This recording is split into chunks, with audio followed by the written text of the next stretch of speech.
नमस्कार दोस्तों, academic are के मैथ के यूट्यूब चैनल पर आपका स्वागत है।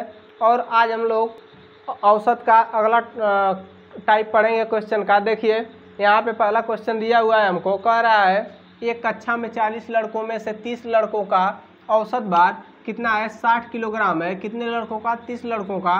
और शेष का औसत भार 56 किलोग्राम है। तो पूरी कक्षा का औसत भार ज्ञात कीजिए।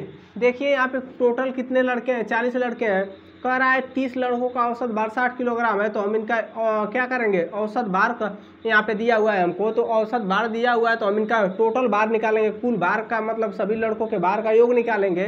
तो यहाँ पे क्या हो जाएगा हमारा, कुल लड़कों की संख्या और गुणे औसत भार बराबर क्या आएगा, भार का योग आएगा इनके संख्या लड़कों का। यहाँ पे गुणा करेंगे तो 2 जीरो पहले से दिया हुआ है, एक और एक, और 6 18 यानी 1800 आएगा। फिर आगे का आ रहा है और शेष का औसत भार 56 किलोग्राम है। यहाँ पे 40 लड़कों में से 30 निकल गए तो शेष कितने बचे, 10 लड़के बचे। और इनका औसत भार कितना है, 56 किलोग्राम। तो इसका जब गुणा करेंगे हम तो 56 में 10 का करेंगे तो आएगा 560। अब इन दोनों को हम क्या करेंगे, टोटल ऐड कर लेंगे, क्योंकि हमको औसत, जब क्या पूरी कक्षा का औसत भार पूछ रहा है, हमको औसत निकालने के लिए क्या करते हैं, सभी संख्याओं का योग बटा कुल संख्या। यहाँ पे सभी संख्याओं का के मतलब लड़कों का औसत भार जो है, यहाँ पे 30 लड़कों का औसत भार का योग जो आया है, 1800 आया है। और यहाँ पे 10 लड़कों के औसत भार का योग कितना है, 560 आया है। यहाँ पे हम क्या करेंगे, इन दोनों को जोड़ लेंगे तो यहाँ पे 0 और यहाँ पे 6 हो जाएगा, और 8 5 13 और 1 और 1 2, यहाँ पे 2360 आएगा। ये क्या है, कुल लड़कों के भार का योग आया हुआ है। अब हमको औसत भार निकालना है तो हम क्या करेंगे, कुल भार के योग में कुल लड़कों की संख्या से भाग देंगे। तो कुल लड़के कितने हैं, 30 10 40, यहाँ पे दिया भी है। तो हम क्या करेंगे, कुल लड़कों के भार के योग में इस कुल लड़कों की संख्या से भाग दे देंगे। तो 2360 में हम 40 से भाग दे देंगे तो 1 0 से 1 0 कट जाएगा, 4 5 20, 3 4 9 36 59। तो यहाँ पे हमारा क्या आया, 59 जो आया है। यहाँ पे क्या पूछ रहा है, कक्षा का औसत भार, पूरी कक्षा का औसत भार। तो यहाँ पे पूरी कक्षा का औसत भार कितना आया है, 59 किलोग्राम। और यही हमारा क्या होगा, उत्तर होगा। देखिए हम इसको सेकंड मेथड से भी कर सकते हैं। यहाँ पे देखिए हम आपको समझाने का प्रयास करते हैं सेकंड मेथड। यहाँ पे क्या करेंगे, हमको कह रहा है 30 लड़कों का औसत भार 60 किलोग्राम है। यहाँ पे हम 30 लिख रहे हैं, इनका औसत भार यहाँ पे लिख रहे हैं 60 किलोग्राम। इसके बाद कह रहा है कि शेष का औसत भार 56 किलोग्राम है। शेष कितने बचे, 40 में से 30 निकल गए तो 10 बचे, और 10 का औसत भार दिया है 56 किलोग्राम। अब देखिए हम क्या करेंगे, इसका डिफरेंस देखेंगे, यानी अंतर। तो 56 और 60 का अंतर कितना है, 4 है। और इनका क्या करेंगे, इसको रेशियो में बदल लेंगे तो 3 और 1 का रेशियो बनेगा। और इनका योग, तो योग करेंगे तो 3 और 1 कितना हो जाएगा, 4 हो जाएगा। अब इनके अंतर में इनके योग से भाग दे देंगे तो 4 में 4 से भाग देंगे तो हमारा क्या आएगा, 1 आएगा। और जो ये संख्या प्राप्त होती है इसका क्या करते हैं, इस रेशियो में गुणा कर देते हैं। इस रेशियो में गुणा तो 3 1 कम में 3 यहाँ पे लिखेंगे, और 1 1 कम में 1 यहाँ पे लिखेंगे। अब यहाँ से देखेंगे कि जो रेशियो का रूल होता है कि एक संख्या इससे बड़ी होगी तो एक संख्या इससे क्या होगी, छोटी होगी।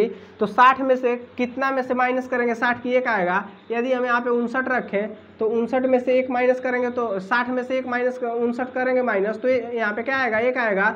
और यहाँ पे 59 में से 56 माइनस करेंगे 3 आएगा। इसलिए हमारा पूरी कक्षा का औसत भार कितना आएगा, यहाँ पे दोनों का मिला के 59। यही हमारा उत्तर होगा, 59 किलोग्राम। देखिए यहाँ पे अगला क्वेश्चन दिया हुआ है, कह रहा है एक कक्षा में ए के 32 छात्रों का औसत भार 60 किलोग्राम तथा बी के 40 छात्रों का औसत भार 33 किलोग्राम है। तो दोनों कक्षा का औसत भार ज्ञात कीजिए। यहाँ पे ए है और यहाँ पे बी है। कह रहा है ए के 32 छात्रों का, कितने छात्रों का, 32 छात्रों का औसत भार कितना है, 60 किलोग्राम। यहाँ पे औसत भार लिख दिए, यहाँ पे छात्रों की संख्या 32। इसके बाद कह रहा है 40 छात्रों का औसत भार 33 किलोग्राम है। यहाँ पे छात्रों की संख्या 40 और यहाँ पे औसत भार 33 किलोग्राम है। हमको क्या करना है, पहले इसको रेशियो इसका बनाना है। तो इसका रेशियो बनाएंगे तो 8 चौक को 32, 8 पचे 40, 4 संबंध 5 का रेशियो बनेगा। इन दोनों का योग क्या योग, कितना आएगा 5 4 9 आएगा। और इन दोनों का अंतर कितना आएगा 60 और 33 का अंतर कितना आएगा। 60 में से 33 माइनस कर लेंगे हम, 60 में से 33 माइनस करेंगे तो 10 में से 3 जाए 7 और 2 27 आएगा, अंतर 27 आएगा। अब क्या करेंगे, अंतर में योग से भाग देंगे तो 9 3 27, यहाँ पे 3 आया हमारा, और ये जो 3 आया है रेशियो में इसका गुणा कर लेंगे तो यहाँ पे 3 का गुणा करेंगे और यहाँ पे 3 का गुणा करेंगे, 3 चौक को यहाँ पे 12 आएगा और यहाँ 3 पचे 15 आएगा। देखिए यहाँ पे 60 में से ऐसी संख्या घटाएंगे कि 15 यहाँ पे आए तो क्या करेंगे 60 में से 15 घटा देंगे तो हमारा यहाँ पे प्राप्त हो जाएगा ना। तो 60 में से 15 जब घटाएंगे यहाँ पे तो हमारा क्या आएगा, 10 में से 5 5 आएगा और यहाँ 5 में से 4 45 आएगा। तो यहाँ 45 हमारा आ जाएगा। यहाँ पे 45 में से 33 घटाएंगे तो हमारा 12 आ जाएगा। तो हमारा क्या हो जाएगा, यहाँ पे क्या हमसे पूछ रहा है, दोनों कक्षा का औसत भार। तो दोनों कक्षा का औसत भार हमारा कितना आ गया 45 आएगा। यदि इसको हम बेसिक करें तो यहाँ पे देखेंगे कह रहा है 32 छात्रों का औसत भार 60 किलोग्राम है। तो हम इनके भार का योग निकालेंगे तो 32 एक आए 32 गुणे 60 बराबर कितना आएगा, यहाँ पे 0 6 दूना के 12 और 6 3 18 1 19 1920 आएगा किलोग्राम, 1920 किलोग्राम। और यहाँ पे देखिए बी का निकालेंगे तो बी का निकालेंगे हम तो कह रहा है कि 40 छात्रों का औसत भार 33 किलोग्राम है। तो 40 गुणे 33 बराबर कितना आएगा, 1 0 है 0 लिख लेंगे, यहाँ पे 4 3 12 और 4 3 12 और 1 13 1320 किलोग्राम आएगा। अब इन दोनों का योग कर लेंगे तो क्या आएगा 0 0 0 2 2 4 और 9 3 12 और 2 और 1 3 3240 किलोग्राम आया, टोटल 3240 किलोग्राम।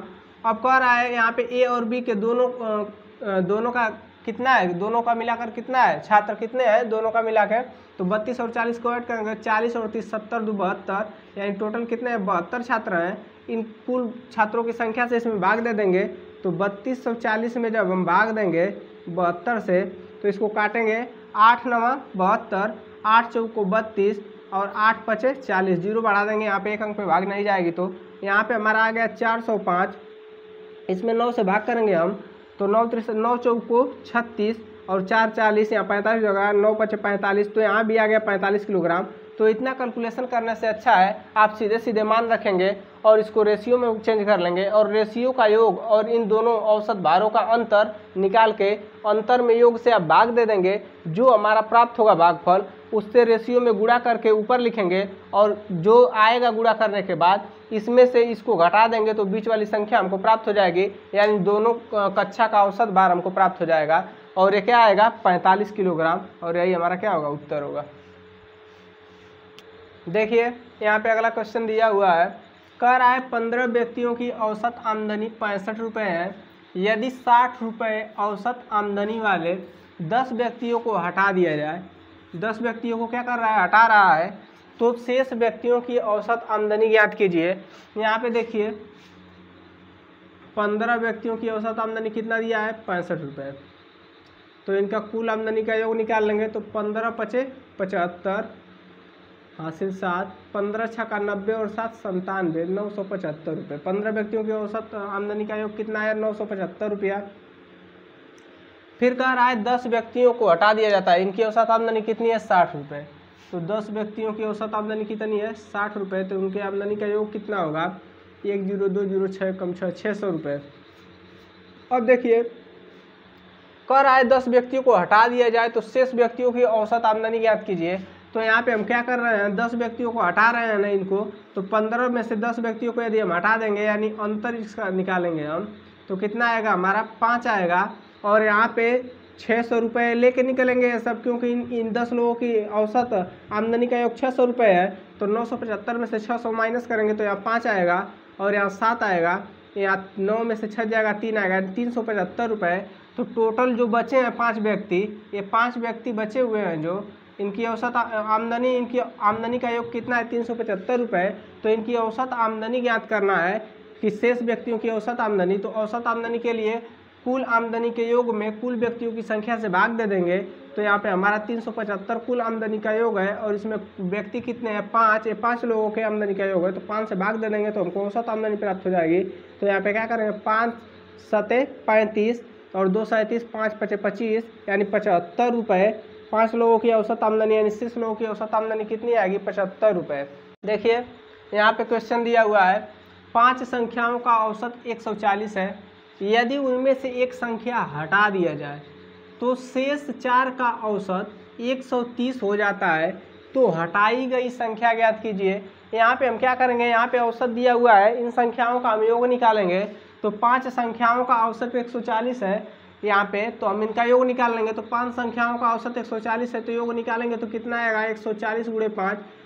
कुल संख्याओं के औसत में कुल संख्याओं से भाग दे गुणा कर देंगे। यहाँ पे कुल संख्याओं के औसत में कुल संख्याओं से गुणा कर देंगे तो हमारा योग प्राप्त होगा। तो यहाँ पे 5 से हम इसमें गुणा करेंगे तो 1 0 यहाँ पे, और 4 पचे 5 चौक को 20 और 5 एकम 5 और 2 7, 700 आएगा 700। और फिर कह रहा है कि शेष 1 हटा देने पे संख्या, शेष 4 का औसत 130 है, तो 4 संख्याओं के औसत का मतलब योग निकाल लेंगे। तो यहाँ पे 130 में गुणा कर देंगे 4 से, तो योग कितना आ जाएगा हमारा 13 चौक को 52 और 1 0 है 520 आ जाएगा। कह रहा है यहाँ पे कि एक संख्या हटा दी जाती है, तो हमको जो हटाई गई संख्या है उसको ज्ञात करना है। तो यहाँ पे एक संख्या हमको क्या करना है हटाना है, तो 5 में से एक संख्या यहाँ 4 आ रही है, तो एक संख्या यहाँ पे हट रही है, तो यही एक संख्या क्या है इसका कितना आएगा मान, यहाँ पे ये 4 संख्याओं का योग है और यहाँ पे 5 संख्याओं का योग है, इनमें से माइनस करेंगे तो एक संख्या जो हटाई गई है इसी का मान आएगा यहाँ पे हमारा। तो 700 में से क्या करेंगे 520 माइनस करेंगे तो यहाँ 0 आएगा, यहाँ 10 में से 2 जाएगा 8 आएगा, और यहाँ क्या है 6 में से 5 जाएगा 1 आएगा, तो 180 क्या है ये मेरी हटाई गई संख्या हमको प्राप्त हो गई क्या 180। यही हमारी क्या है हटाई गई संख्या है।